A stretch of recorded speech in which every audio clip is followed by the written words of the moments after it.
కావలిపట్టణంలో వైఎస్సార్సీపీ విస్తృతస్థాయి సమావేశం జరిగింది. ఈ సమావేశంలో నెల్లూరు జిల్లా వైఎస్సార్సీపీ పార్లమెంటు పరిశీలకులు జెక్కే వెంకట్రెడ్డి, మాజీ ఎమ్మెల్యే కాటంరెడ్డి విష్ణువర్ధన్ రెడ్డి, రామిరెడ్డి ప్రతాప్ కుమార్ రెడ్డి మాట్లాడారు.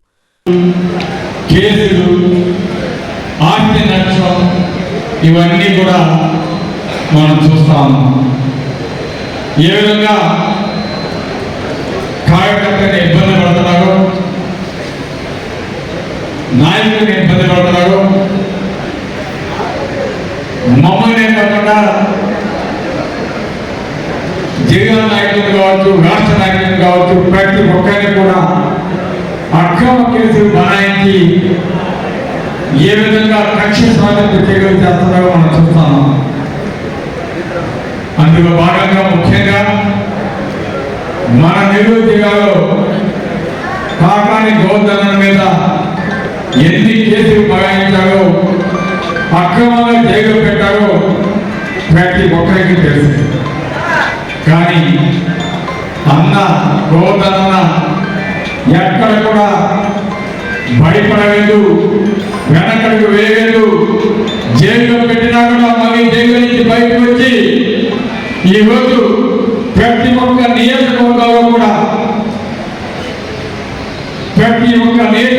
కూడా నేనున్నాను అని మనందరికీ కూడా అండగా ఉంటూ ఏ విధంగా మొత్తం దిగుతూ ఈరోజు వైఎస్ఆర్ కాంగ్రెస్ పార్టీని బలోపేతం చేస్తున్నాడో మనం చూస్తాము. ముఖ్యంగా కావలి నియోజకవర్గంలో ప్రతి ఒక్కరికి తెలుసు, అన్యాయాన్ని ప్రశ్నిస్తే మన నాయకుల మీద, కార్యకర్తల మీద రద్దు చెప్పినట్టు దాడులు, ఆస్తులు అంతాలు, అక్రమ కేసులు, జైలు పంపించడాలు ఇవన్నీ కూడా చేయటమే కాకుండా ఆఖరికి నా మీద కూడా అక్రమ కేసులు, అది కూడా ఎమ్మెల్యేని నేను హతమార్చడానికి ప్రయత్నించినట్టు ఆ పార్టీలో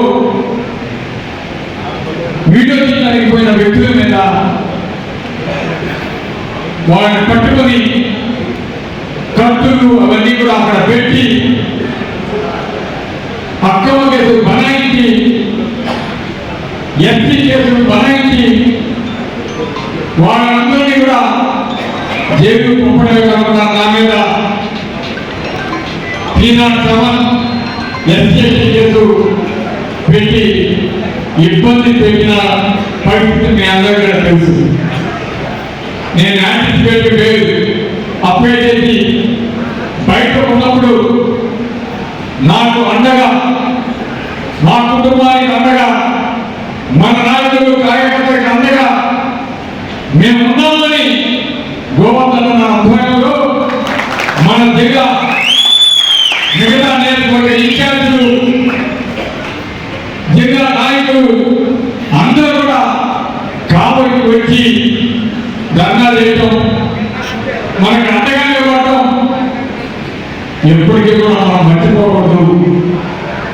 దానికి నేను గోవర్ధన్కి ముఖ్యంగా చేతుల నుంచి నమస్కరించి నాకు అండగా ఉన్నందుకు, నాకు ఒక అండగా ఉన్నందుకు నాకు చాలా సంతోషంగా ఉందని తెలియజేస్తూ, తప్పకుండా ముందు రోజుల్లో మనం చూస్తాము. నాకు ఈ మధ్య ఆరోగ్యం బాగా లేకపోయి కొన్ని రోజులు రెస్ట్లో ఉండాల్సి వస్తుంది. అయినా కానీ ఈరోజు నేను రావడం జరిగింది. ఒకరోజు మీటింగ్ పెట్టుకుందాం అన్న, ఇక్కడ గంటని పిలిచిన వెంటనే గోవర్ధన్ కావచ్చు, వెంకటరెడ్డి కావచ్చు, మన విష్ణు కావచ్చు, వాళ్ళతో వాళ్ళున్న మన విష్ణువర్ధన్, గోపారెడ్డి వీళ్ళందరూ ఈరోజు వాళ్ళతో పాటు చాలా మంది ఇక్కడికి రావడం, యాక్టివ్గా మిథున్ రెడ్డి ఎంపీ గారు మన రీజనల్ కోఆర్డినేటర్ కూడా రాబోతుంది. కానీ ఈరోజు బెంగళూరులో అన్ని బ్యాంక్స్ సంబంధించి నేషనల్ లెవెల్లో మీటింగ్ పెడతాం, దానికి ఆర్గనైజేషన్ అటెండ్ అవుతున్నారు. కాబట్టి దానికి రాగకపోతున్నానని చెప్పి నాకు ఫోన్ చేసి రేపు కూడా మీటింగ్ నేను కలుస్తున్నాను. ధనంజయ రెడ్డి గారు మన కాన్స్టిట్యూన్సీ వైద్యులు మరి కాకినాడ కూడా రాయపడారు. వారిద్దరికీ నా ప్రత్యేక ధన్యవాదాలు తెలియజేస్తున్నాను. కాబట్టి ఈరోజు గోవర్ధన కృష్ణాన్న వెంకటరెడ్డి అదేవిధంగా ఈ కార్యక్రమానికి మన వేదిక మీద ఉన్న మన నాయకులందరికీ వేదిక ముందున్న నాయకులందరికీ ప్రత్యేక ధన్యవాదాలు తెలియజేస్తూ ఇప్పుడు మిమ్మల్ని అంతగా ఉద్దేశించి రేపు జరగబోయే ఎన్నికలు మన జిల్లాలో మొత్తం 10 నియోజకవర్గాలు 2014 10కి 10 2019లో 10కి 10 మనం విన్నవడం జరిగింది.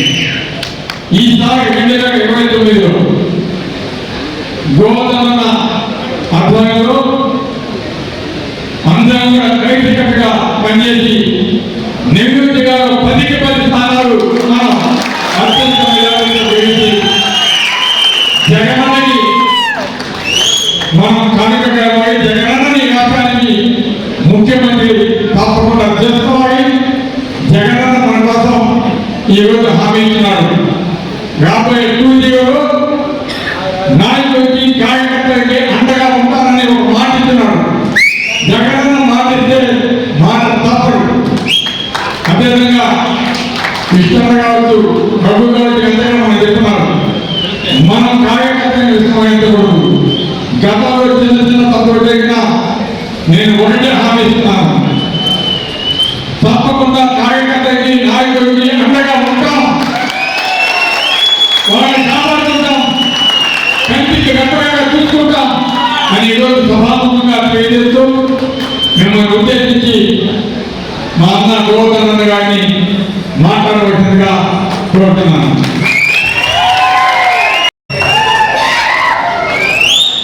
ఈనాటి కార్యక్రమానికి ముఖ్య అతిథిగా విచ్చేసిన మన జిల్లా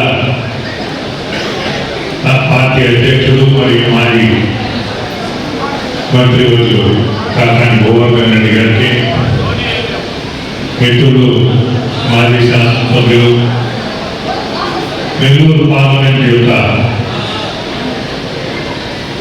పార్టీ పర్యవేక్షణ మరియు దాని బాగోగులు చూసేదానికి ఈ నెల్లూరు పార్లమెంట్ నియోజకవర్గానికి ఇన్ఛార్జ్ ఉన్న వెంకే వెంకటరెడ్డి గారికి, వేదిక మీద ఉన్న వివిధ పార్టీ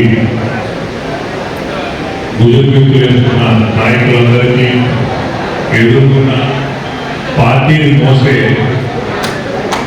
కార్యకర్తలకి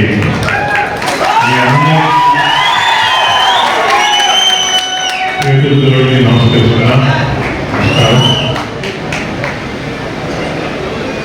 వైఎస్ఆర్ పార్టీ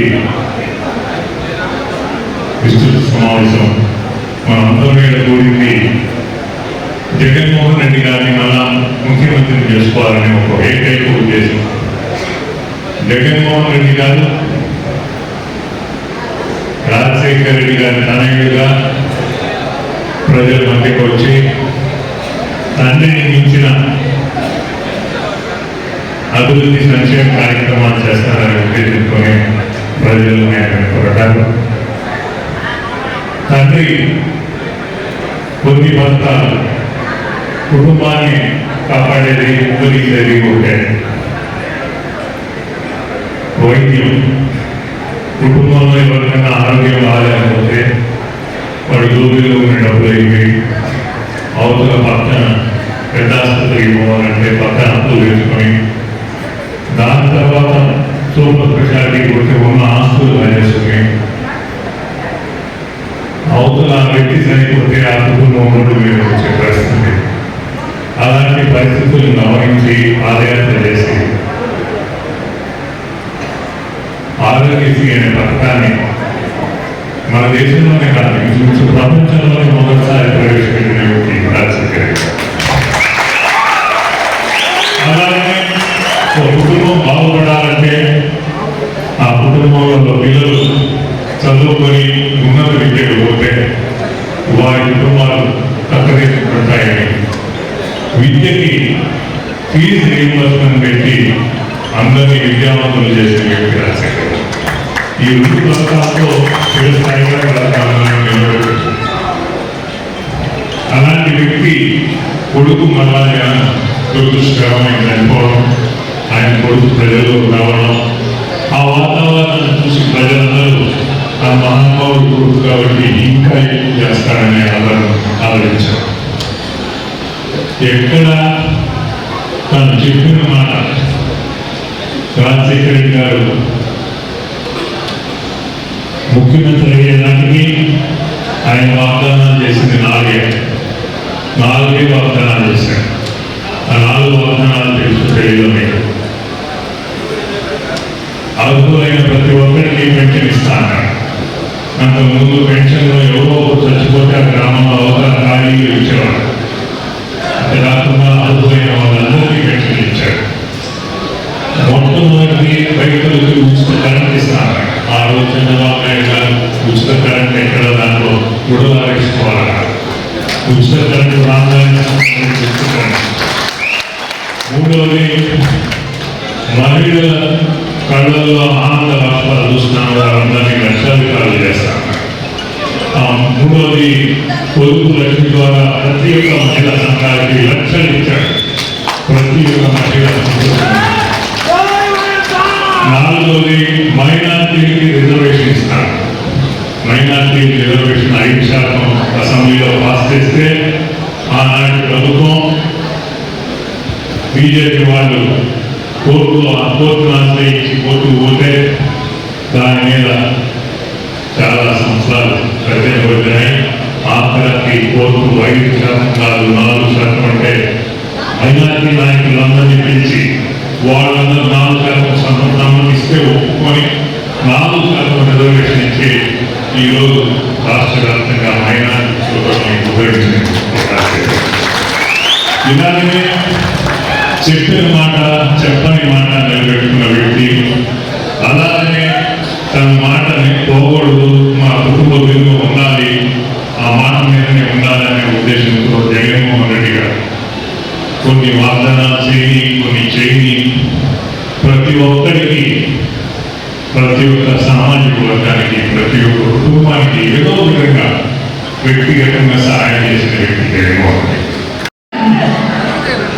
నియోజకవర్గ ఇన్ఛార్జి మాజీ శాసనసభ్యులు సోదరులు రామిరెడ్డి ప్రతాప్ రెడ్డి గారు, జిల్లా అధ్యక్షులు మాజీ మంత్రివర్యులు అన్న కాకాని గోవర్ధన్ రెడ్డి గారు, అలాగే మాజీ శాసనసభ్యులు సిఇసి మెంబర్లు కాటన్ రెడ్డి విష్ణువర్ధన్ రెడ్డి గారు, ఇంకా పాత్రికేయులకు మీడియా వారికి కూడా నమస్కారాలు. మరి ఈరోజు కావాలి విస్తృత స్థాయి సమావేశంలో మరి మీతో కూడా పాల్గొన్నందుకు, మీతో ఒక భాగస్వామిగా ఉన్నందుకు చాలా సంతోషం. మరి ఈరోజు చూస్తున్నాం జగనన్న ప్రభుత్వానికి చంద్రన్న ప్రభుత్వానికి నక్కకు నాలుగు మరి తేడా ఉంది. ఆ రోజు ప్రజలందరూ కూడా మంచిగా ఉండాలి. ఈ యొక్క రాష్ట్రంలో ప్రతి ఒక్కరూ కూడా బీదరికం అనేది లేకుండా ఒక స్థాయి నుంచి పైకి ఎదగాలి అనేసి ఆ రోజు ఆయన ఎన్నో పథకాలు పెట్టి మీ ఇంటికి వారికి కూడా ఎంతో సహాయం చేశారు. బహుశా ఆయన చేసిన పథకాలు కానీ ఆయన చేసిన కార్యక్రమాలు కూడా బహుశా జాతీయ స్థాయిలో ఎవరు చేయలేదు అనేది అందరికీ తెలిసిన విషయం. ఎందుకంటే ఈరోజు దాదాపు ప్రతి ఇంటికి కూడా సంపద సృష్టించాలి. ఆ సంపదతో మళ్ళా మార్కెట్లోకి వచ్చి ఆ యొక్క ధనంతో ప్రభుత్వానికి ఆదాయం రావాలి అని ఆ రోజు ప్రతి ఇంటికి కూడా దాదాపు 138 పథకాలు ఇచ్చి ఈ రాష్ట్రంలో ఒక మంచి కార్యక్రమాలు చేసిన కీర్తి మన జగనన్న. మన ఆ రోజు ప్రధానమంత్రి కూడా మెచ్చుకున్నారు. జగన్మోహన్ రెడ్డి గారు ఎంతో చేస్తున్నారు, ఈ రాష్ట్రాన్ని అభివృద్ధి చేస్తారు, నేను కూడా ఆయనకు అండగా ఉండి కేంద్రం నుంచి నిధులు కూడా ఇస్తానని ఆ 5 సంవత్సరాలు ప్రమాణంగా చేశారు. మరి ఈరోజు చూస్తున్నాం 17 మెడికల్ కాలేజీలు తీసుకొస్తే ఎవరికో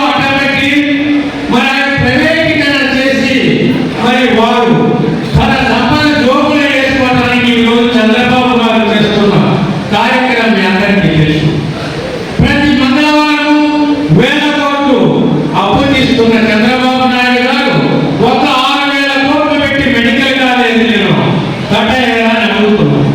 కానీ ప్రైవేట్ వాళ్ళకి ఇస్తే నాకు కొంత ఆదాయం వస్తుంది, ఎవరైనా పోతే నాకేంటి అనే ఒక దుర్మార్గం చేస్తూ ఈరోజు ఆయన ఉన్నారు.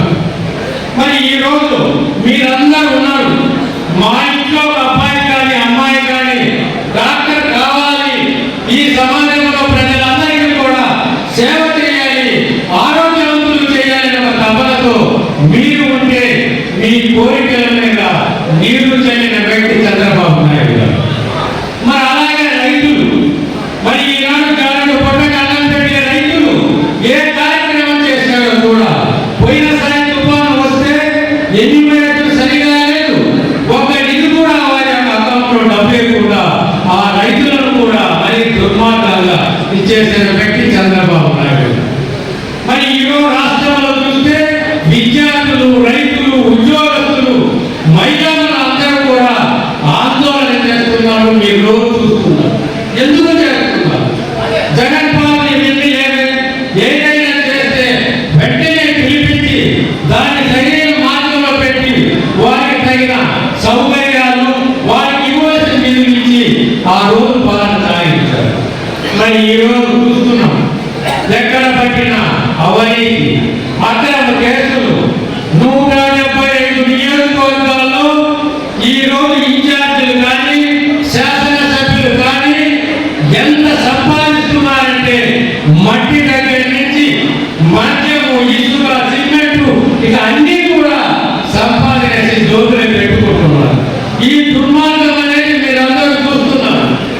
ఎందుకు ఇంత సంపాదన? కోటాను కోట్లు సంపాదించిన, మేడ మీద మేడ కట్టిన, చివరకు మనం పోయేది 6 అడుగుల బొద్దులోకి బండిని కట్టలేదు. ఏమైనా వస్తుందా మన వెంటనే ఒకసారి ఆలోచించాలి.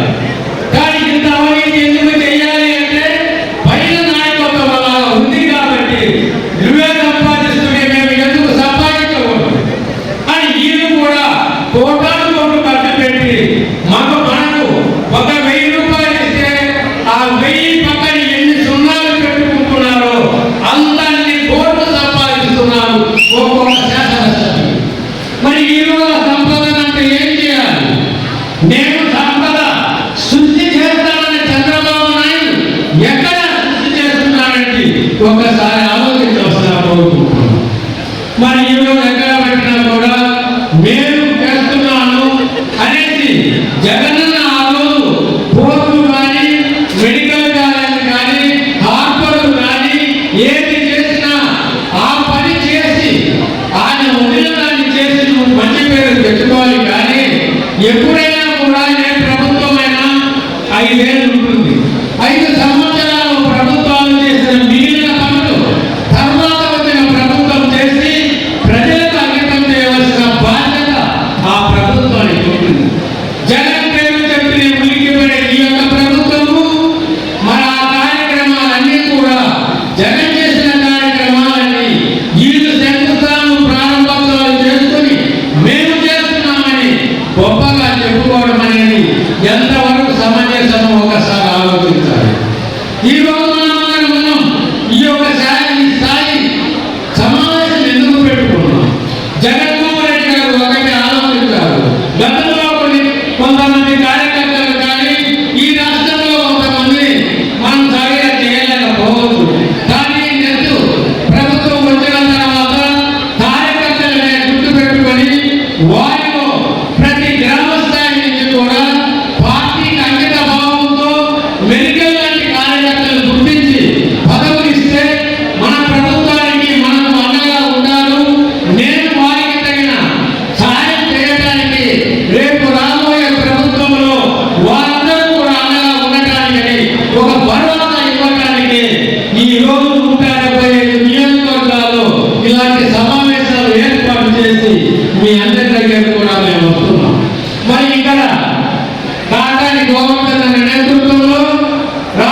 ఎందుకు ఈ మాట చెప్తున్నామంటే ఒక మంచి పని చేస్తే దేవుడు కూడా మనకు మంచి చేస్తాడు. ఎప్పుడు నిస్వార్థంగా నిజాయితీగా మానవత్వంతో మనం ఉంటామో ఆ దేవుడు కూడా అందరికీ కూడా ఆయన ఆశీస్సులు ఇస్తాడు. ఈ రోజు ఈ దుర్మార్గ ప్రభుత్వంలో ఎవరు కూడా సుఖంగా లేదు. ఇది నేను చెప్పేది కాదు. ఈ రోజు తెలుగుదేశం నాయకులు మా ఎమ్మెల్యేల సంపాదిస్తున్నారండి, మా జోబులు చిల్లు పెట్టుకొని వారి వెంట ఎరుపులు తిరిగి మేము కష్టపడితే వారి సంపాదన తప్ప మమ్మల్ని పట్టించుకోవడం లేదు. ఎందుకు ఇది? ఈ రోజు చంద్రబాబు కూడా మేము ఏదైనా కంప్లైంట్ చేస్తే ఆయన కూడా ఏం తెలుసుకోవడం లేదు. మరి మాకు ఏమిటి కర్మ? జగనన్న ఉన్నప్పుడు మా ఇంటి పాలి అన్ని పథకాలు వచ్చాయి, మేమెంతో ఆనందంగా మా కుటుంబం బాగుంది అని వాళ్ళందరూ ఈరోజు చెప్తున్నారంటే ఎంత వ్యతిరేకత ఈ ప్రభుత్వం మీద ఉందో ఒక్కసారి ఆలోచించాలి. ఇది ఏ నాయకుడు ఎవరు చెప్పేది కాదు, ప్రజల నుంచి వచ్చే స్పందన. రేపు జగనన్న గెలుస్తాడు, ఈ ప్రభుత్వం దుర్మార్గ పాలనను అంతం చేస్తారని ఈ రోజు ప్రజలు ఎక్కడ పట్టినా కూడా మేము ఎక్కడికి ఎవరిని అడిగినా కూడా చెప్తున్నాం. ఇది సత్యం. దేవుడని ప్రమాణ తప్పదు. అలాగే ఈనాడు మీ వాకు కూడా తప్పదు. ఎక్కడ పట్టినా జగనన్న ముఖ్యమంత్రి అవుతారు. కాబట్టి ఇక్కడ మన నెల్లూరు జిల్లాలో 10 స్థానాలు ఎంపీలను గెలిపించి మంచి మేరతో గెలిపించాలని మీ అందరితో కూడా నేను తెలియజేస్తూ, మరి ఈరోజు ఈ నెల్లూరికి సింహాపురి గడ్డ, సింహంతో పోరాడే యోధులు నా గడ్డ. ఇది సామాన్యమైనది కాదు. నెల్లూరు అంటే బహుశా ఇది ఎవరు వచ్చినా ఎన్ని కేసులు పెట్టినా భయపడే లక్ష్యం ఆఖరు కార్యకర్తలు కూడా లేదు. ఎన్ని కేసులు పెట్టుకోనండి, జైల్లో అయినా ఉంటాము. కానీ మా జగనన్నను మేము మరువము, ఆయన బాటలో నడుస్తాము. ఆయన మాటే మాకు శిరోధార్యమని ఈరోజు అందరూ కూడా చెప్తున్నాం. కాబట్టి మిమ్మల్ని అందరూ కూడా ఒకటే కోరేది, మీరందరూ కూడా గ్రామాలను పర్యటించి మన కార్యకర్తలను ఉత్తేజపరిచి మన ప్రభుత్వాన్ని తీసుకురావాలి, జగనన్నను ముఖ్యమంత్రి చేయాలి. ఈ నియోజకవర్గమే కాదు, ఈ 7 నియోజకవర్గాలను ఎమ్మెల్యేలు గెలిపించి ఎంపీని గెలిపించి ఈ నెల్లూరు జిల్లా ఒక మంచి పేరు తెస్తారని కాదాని గోవర్ధన నేతృత్వంలో ఒక మంచి భావనతో అంకిత భావంతో మనం గెలిపించి జగనన్నకు అంకితం చేయాలి మిమ్మల్ని అందరూ కూడా కోరుకుంటూ, ఈ రోజు మీరు ఇచ్చిన యొక్క కార్యక్రమానికి మేము కూడా భాగస్వాములై మీ అందరితో కలుసుకునే భాగ్యాన్ని కలిగజేసిన ఈ నియోజకవర్గ ప్రజలకు, రామిరెడ్డి ప్రతాప్ రెడ్డి నాకు అందరికీ కూడా నమస్కారాలు. జై